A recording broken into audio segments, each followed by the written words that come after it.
రాజులు 2వ గ్రంథము 11వ అధ్యాయము. అహజ్యా తల్లి అయిన అతల్య తన కుమారుడు మృతి పొందినని తెలుసుకొని లేచి రాజకుమారులనందరినీ నాశనము చేసెను. రాజైన యెహోరాము కుమార్తెయును అహజ్యాకు సహోదరియునైన యెహోషబా అహజ్యా కుమారుడైన యోవాషును హతమైన రాజకుమారులతో కూడా చంపబడకుండా అతని రహస్యంగా తప్పించెను. గనుక వారు అతని దాదీని పడక గదిలో అతల్యాకు మరుగుగా ఉంచి ఉండుట చేత అతడు చంపబడకుండాను. అతల్య దేశమును ఏలుచుండగా ఇతడు 6 సంవత్సరములు యెహోవా మందిరమందు దాదితో కూడా దాచబడి ఉండెను.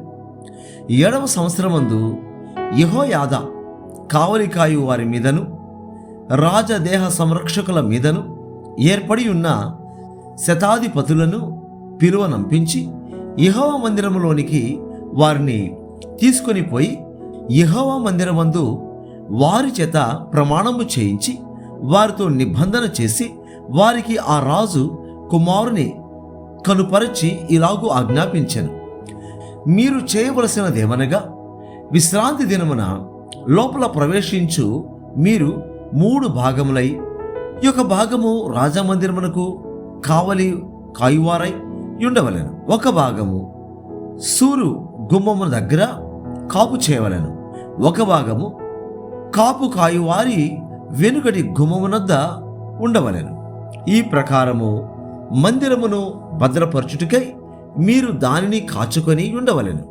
మరియు విశ్రాంతి దినమున బయలుదేరు మీ అందరిలో 2 భాగములు రాజు దగ్గర యెహోవా మందిరమునకు కాపు కాయువారై ఉండవలెను.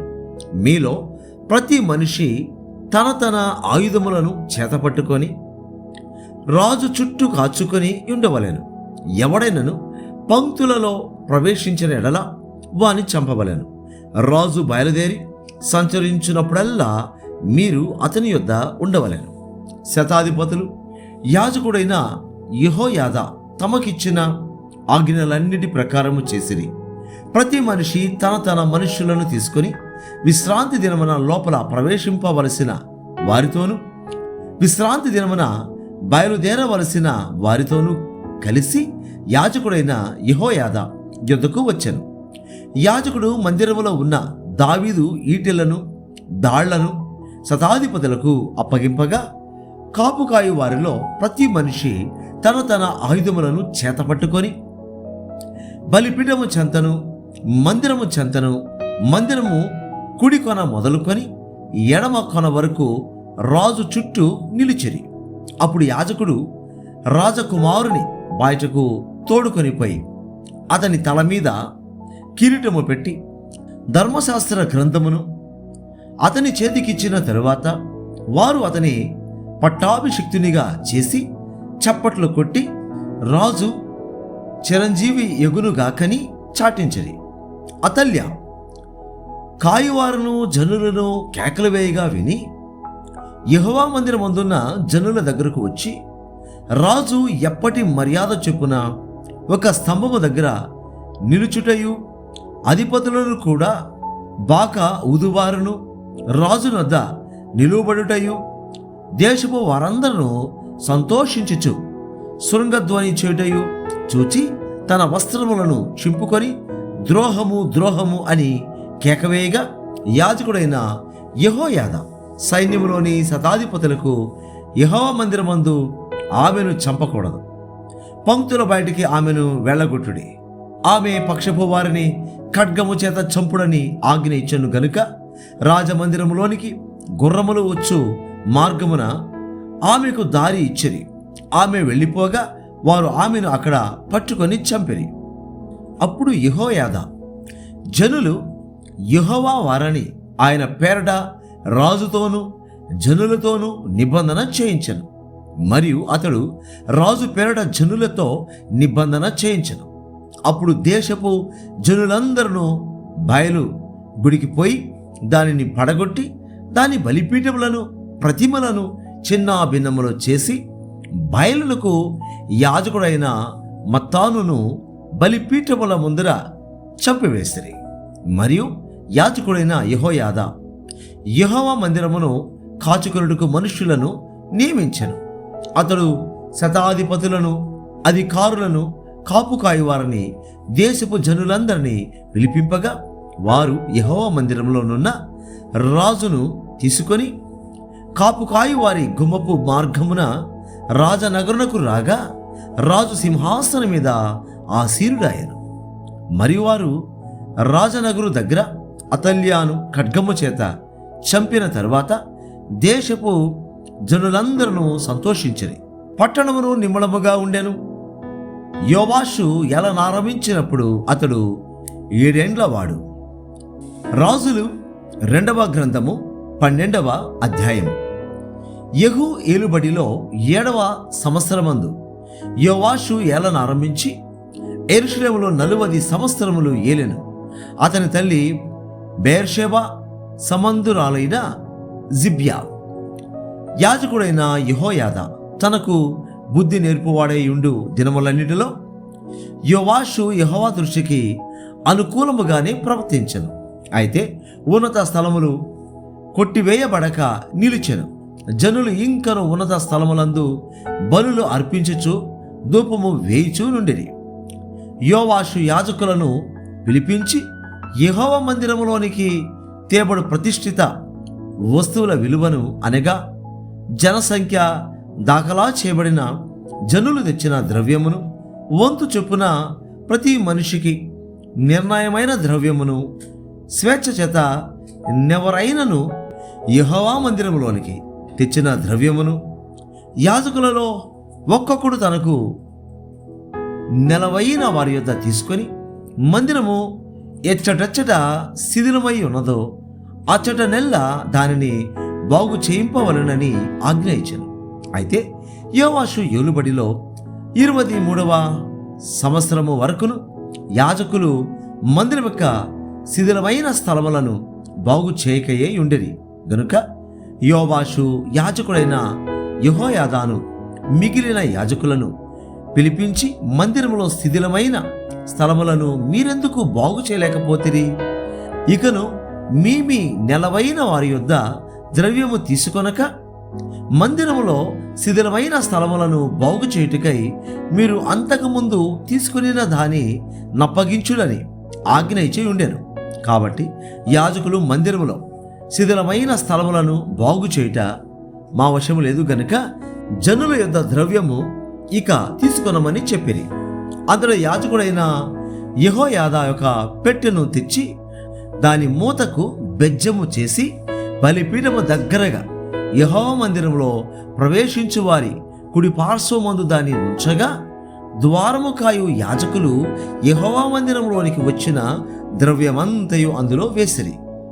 పెట్టెలో ద్రవ్యము విస్తారముగా ఉన్నదని వారు తెలియజేయగా రాజు యొక్క ప్రధాన మంత్రియును ప్రధాన యాజకుడును వచ్చి యెహోవా మందిరమందు దొరికిన ద్రవ్యము లెక్క చూచి సంచులలో ఉంచిరి.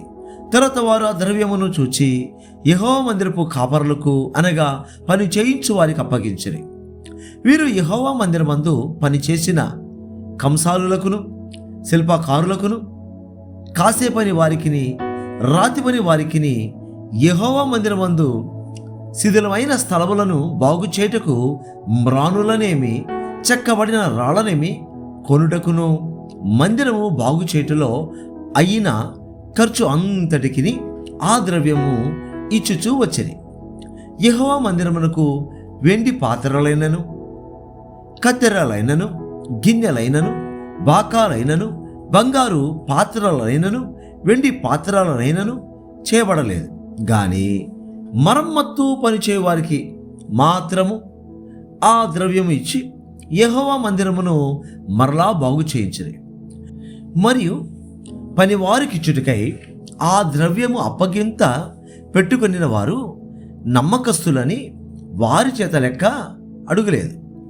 అపరాధ పరిహారార్థ బలుల వలనను, పాప పరిహారార్థ బలుల వలనను దొరికిన సొమ్ము యెహోవా మందిరంలోనికి తేబడలేదు. అది యాజకుల దాయను.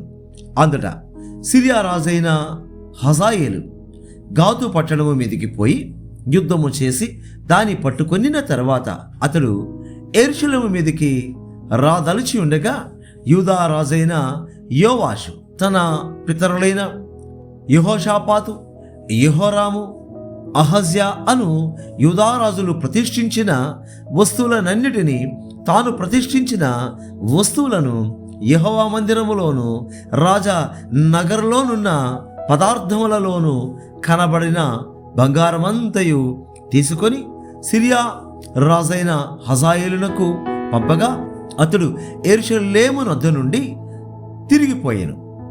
యోవాషు చేసిన ఇతర కార్యములను గూర్చి అతడు చేసిన దానినంతటిని గూర్చి యూదారాజుల వృత్తాంతముల గ్రంథమందు వ్రాయబడి ఉన్నది. అతని సేవకులు లేచి కుట్ర చేసి సిల్లా అను చోటికి పోవు మార్గమందున్న మిల్లో అను నగరునందు యోవాషును చంపిరి. ఎట్లనగా షిమాతు కుమారుడైన యోజాకారు, షోమేరు కుమారుడైన యెహోజాబాదు అను అతనికి సేవకులను అతని మీద పడగా అతడు మరణమాయను. జనులు దావీదు పురమందు అతని పితరుల సమాధిలో అతనిని పాతిపెట్టిరి. అతని కుమారుడైన అహజ్యా అతనికి మారుగా రాజాయను. రాజులు 2వ గ్రంథము 13వ అధ్యాయము. యూదారాజైన అహజ్యా కుమారుడైన యోవాషు ఏలుబడిలో 23వ సంవత్సరమందు యెహూ కుమారుడైన యెహోయాహాజు షోమ్రోనులో ఇశ్రాయేలును ఏలన ఆరంభించి 15 సంవత్సరములు ఏలెను. ఇతడు ఇశ్రాయేలు వారు పాపము చేటుకు కారకుడగు నెబాతు కుమారుడైన యెరోబాము పాపములను విడువక అనుసరించుచు యెహోవా దృష్టికి చెడుతనము జరిగించను. కాబట్టి యెహోవా కోపము ఇశ్రాయేలు వారి మీద రగులు కొనగా ఆయన సిరియా రాజైన హజాయేలు దినములన్నిటను హజాయేలు కుమారుడైన బెన్హదదు దినములన్నిటను ఇశ్రాయేలు వారిని వారికి అప్పగించెను. అయితే యెహోయాహాజు యెహోవాను వేడుకొనగా యెహోవా సిరియా రాజు చేత బాధ నొందిన ఇశ్రాయేలు వారిని కనికరించి అతని మనవిని అంగీకరించెను. కావున యెహోవా ఇశ్రాయేలు వారికి ఒక రక్షకుని అనుగ్రహింపగా అతని చేత ఇశ్రాయేలు వారు సిరియనుల వశములో నుండి తప్పించుకొని మునుపటి వలె స్వస్థానములలో కాపురముండెని. అయినను ఇశ్రాయేలు వారు పాపము చేయుటకు కారకుడగు యెరోబాము కుటుంబీకులు చేసిన పాపములను వారు విడువక వాటిని అనుసరించుచూ వచ్చిరి. మరియు ఆ దేవతా స్తంభమును షోమ్రోనులో నిలిచి ఉండెను. రౌతులలో 50 మందియు, రథములలో 10, కాల్బలములో 10,000 మందియు మాత్రమే యెహోయాహాజు దగ్గర ఉండేది. మిగిలిన వారిని సిరియా రాజు దుళ్ళ కొట్టిన ధూళి వలె నాశనం చేసి ఉండేను. యెహోయాహాజు చేసిన ఇతర కార్యములను గురించి, అతడు చేసిన దాని నంతటిని గూర్చి, అతని పరాక్రమమును గూర్చి ఇశ్రాయేలు రాజుల వృత్తాంతముల గ్రంథమందు వ్రాయబడి ఉన్నది. యెహోయాహాజు తన పితరులతో కూడా నిద్రించి షోమ్రోనులో పాతిపెట్టబడెను. అతని కుమారుడైన యెహోయాషు అతనికి మారుగా రాజాయను. యూదా రాజైన యోవాషు ఏలుబడిలో 37వ సంవత్సరమందు యెహోయాహాజు కుమారుడైన యెహోయాషు షోమ్రోనులో ఇశ్రాయేలును ఏలనారంభించి 16 సంవత్సరములు ఏలెను. ఇతడును ఇశ్రాయేలు వారు పాపము చేటుకు కారకుడగు నెబాతు కుమారుడైన యెరోబాము చేసిన పాపములను విడువక వాటిని అనుసరించుచు యెహోవా దృష్టికి చెడుతనము జరిగించను.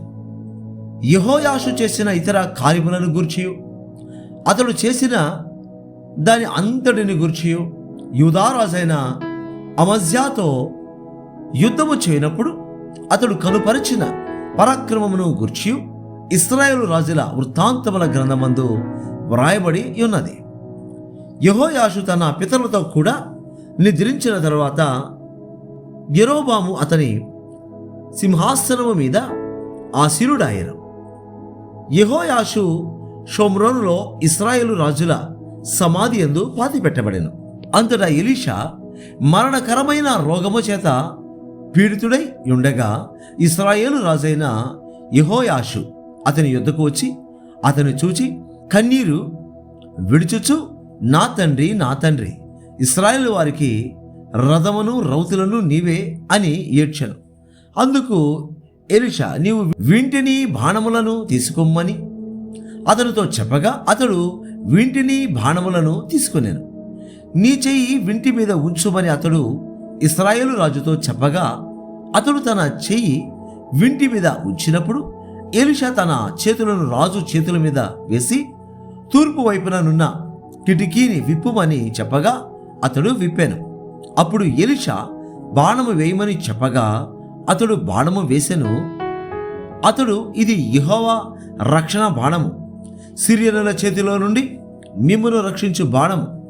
సిరియనులు నాశనమగునట్లు నీవు అఫేకులో వారిని హతము చేయదు అని చెప్పి బాణములను పట్టుకొమ్మనగా అతడు పట్టుకొనెను. అంతటా అతడు ఇశ్రాయేలు రాజులతో నేలను కొట్టుమనినప్పుడు అతడు ముమ్మారు కొట్టి మానెను. అందు నిమిత్తము దైవజనుడు అతని మీద కోపగించి, నీవు 5 మారులైనా 6 మారులైనా కొట్టిన ఎడల సిరియనులు నాశనమగు వరకు నీవు వారిని హతము చేసి ఉండు. అయితే ఇప్పుడు 3 మారు మాత్రమే సిరియనులను ఓడించదవని చెప్పాను. తర్వాత ఎలీషా మృతి పొందగా వారు అతనిని సమాధిలో ఉంచరి. 1 సంవత్సరము గడిచిన తర్వాత మోయాబీయుల సైన్యము దేశము మీదకి వచ్చినప్పుడు కొందరు ఆ శవమును పాతిపెట్టుచు సైన్యమునకు భయపడి ఆ శవమును ఎలీషా యొక్క సమాధిలో ఉంచగా దింపిన ఆ శవము ఎలీషా శల్యములకు తగిలినప్పుడు అది తిరిగి బ్రతికి కాళ్ళు మోపి నిలిచెను. యెహోయాహాజు దినములన్నీయు సిరియా రాజైన హజాయేలు ఇశ్రాయేలు వారిని బాధపెట్టెను. గాని యెహోవా వారి మీద జాలిపడి వారి యందు దయయుంచి అబ్రహాము, ఇస్సాకు, యాకోబులతో తాను చేసియున్న నిబంధనను బట్టి వారి యందు లక్ష్యము నిలిపి వారిని నాశనము చేయనొల్లక ఇప్పటికిని తన సముఖములో నుండి వారిని వెళ్ళగొట్టగా ఉండెను. సిరియా రాజైన హజాయేలు మరణము కాగా అతని కుమారుడైన బెన్హదదు అతనికి మారుగా రాజాయను. అంతటా యెహోయాహాజు కుమారుడైన యెహోయాషు హజాయేలు కుమారుడైన బెన్హదదు తన తండ్రి అయిన యెహోయాహాజు చేతిలో నుండి యుద్ధమందు పట్టుకొనిన పట్టణములను మరలా తీసుకొనెను. యెహోయాషు అతని ముమ్మారు జయించి ఇశ్రాయేలు పట్టణములను మరలా వశపరుచుకొనెను.